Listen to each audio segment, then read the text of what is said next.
بسم اللہ الرحمن الرحیم۔ السلام علیکم۔ عائشہ وائس میں ایک نئی ویڈیو کے ساتھ آپ کی خدمت میں حاضر ہوں۔ امید کرتی ہوں آپ سب لوگ خیر و عافیت سے ہوں گے۔ خواتین و حضرات، آج ایک دلہن کی عجیب فرمائش لے کر آپ کی خدمت میں حاضر ہوئی ہوں۔ امید کرتی ہوں ویڈیو آپ کو پسند آئے گی۔ ویڈیو شروع کرنے سے پہلے میرے تمام نئے آنے والے ویور سے التماس ہے، جنہوں نے ابھی تک ہمارے چینل عائشہ وائس کو سبسکرائب نہیں کیا، وہ جلدی سے سبسکرائب کرتے ہوئے بیل نوٹیفیکیشن کو آن کر لیں تاکہ ہم نئی اپڈیٹ سے آگاہ ہوتے رہیں۔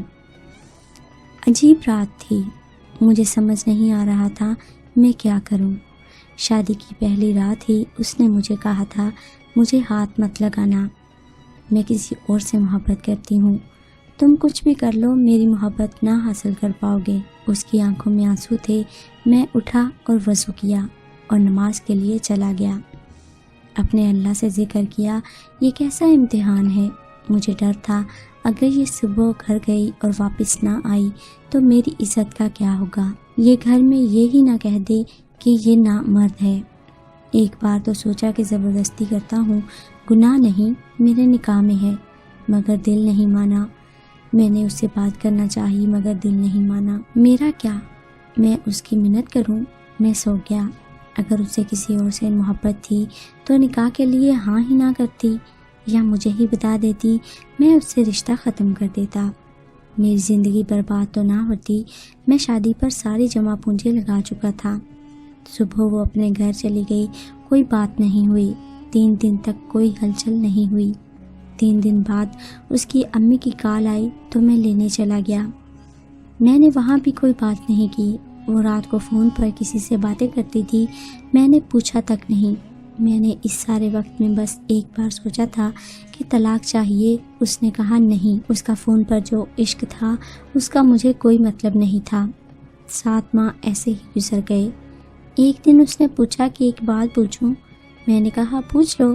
اس نے کہا کیا آپ کو مجھے دیکھ کر طلب نہیں ہوتی؟ میں نے کہا 25 سال کنٹرول رکھا تھا تو تجھے کیا لگتا ہے اب نہیں رکھ سکتا؟ مگر آج بات کچھ اور تھی۔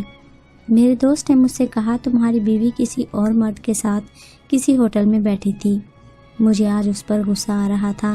میں نے اس کی عزت رکھی، اس نے میری عزت نہ رکھی۔ میں گھر کی طرف چل دیا، اس کو آواز دی اور ایک ایسا زوردار تھپڑ مارا کہ میری انگلیاں اس کے منہ پر چھپ گئیں۔ اس کو کہا اب تم اپنے گھر جاؤ اور آج سے میری طرف سے آزاد ہو۔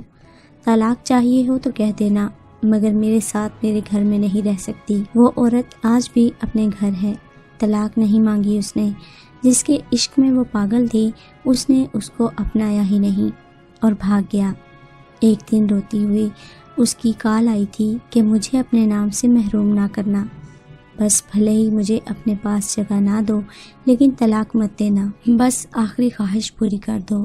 میں نے اس کی خواہش کا احترام کیا، طلاق نہیں دی۔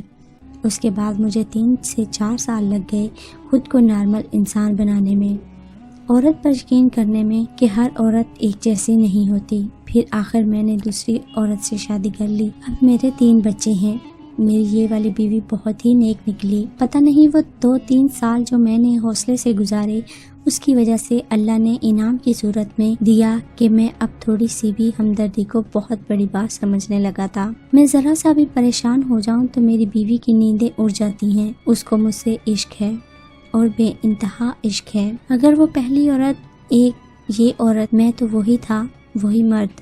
میری پہلی والی بیوی اب پاگل ہو چکی ہے، میرا نام لکھ لکھ کر چومتی رہتی ہے اور گلیوں میں پھرتی رہتی ہے، اسے اپنی ہوش ہی نہیں رہی۔ اب لوگ بھی کہتے ہیں کہ میں ظالم ہوں، اس پر ظلم اتنے کیے کہ وہ پاگل ہو گئی۔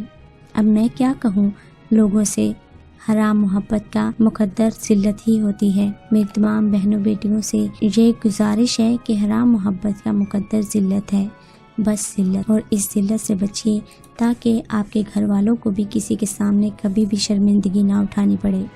اور نہ ہی کبھی آپ کی زندگی برباد ہو۔ امید کرتی ہوں کہ ہماری آج کی اس کہانی سے بہت سے ایسے لوگ ہوں گے جو کہ فائدہ حاصل کریں گے اور بہت سے لوگوں کو رہنمائی حاصل ہوگی۔ ملتے ہیں ایک اور خوبصورت سی ویڈیو کے ساتھ۔ ویڈیو کو پسند آنے کی صورت میں لائک کرتے ہوئے شیئر ضرور کیجیے گا اور کامنٹ میں ضرور بتائیے گا آپ کو ہماری ویڈیو کیسی لگی۔ ایک نئی ویڈیو تک کے لیے اپنا اور اپنے ساتھ دوسروں کا ڈھیر سارا خیال رکھیے۔ ہمیں دیجیے اجازت۔ اللہ حافظ۔